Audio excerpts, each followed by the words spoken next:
Eu nunca vou esquecer. Um pastor no Caribe, minha esposa e eu fomos pregar lá, ele tem uma grande igreja lá. E estávamos na sala de estar dele uma noite e ele disse para mim e para minha esposa, ele contou que quando tinha 8 anos caiu numa vala numa construção, no Caribe. Ele estava lá indo para a igreja toda semana.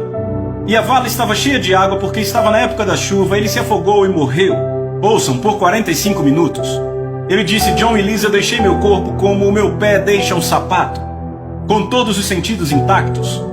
Ele disse, eu me lembro que quando eu deixei meu corpo, eu comecei a ir para baixo muito rápido e tudo ficava muito escuro.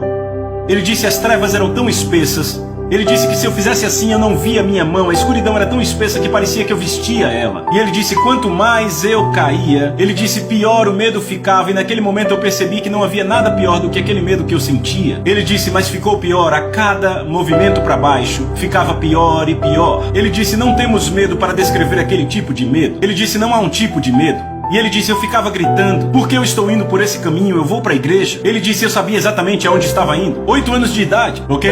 E ele disse, então, eu ouvi os gritos. Ele disse, sabe, existem gritos e existem outros tipos de gritos que fazem seu sangue gelar. Foi esse o tipo que eu ouvi, cheio de terror. Ele disse, John e Lisa, ele disse, então eu vi as luzes das chamas. Ele disse, eu cheguei à entrada desse lugar e eu sabia que se eu entrasse nesse lugar, eu nunca mais sairia dali. Ele disse, um ser, ele disse, um tipo de ser pegou no meu ombro, eu não pude olhar porque eu estava com medo, e começou a me puxar para trás. E ele disse, de repente uma voz falou e abalou tudo, e disse, deixa ele ir. E o ser disse, não, ele é meu.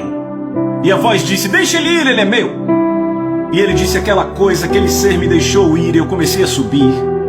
E ele disse, quando eu subi, eu estava fora do meu corpo, vendo os paramédicos trabalharem no meu coração, na minha respiração, meus pulmões, e o meu pai ali do meu lado orando, e eis as palavras que meu pai dizia, Deus, meu pai, se você me trouxer meu filho de volta, porque papai era crente, Deus, meu pai, se você trouxer meu filho de volta, eu vou te dar ele para sempre. E agora aquele jovem é um pastor, e ele já é pastor há anos no Caribe. Agora, eu falei com outra mulher que esteve no inferno, ouçam. O Senhor deixou que ela visse o inferno numa visão. Ela disse para mim,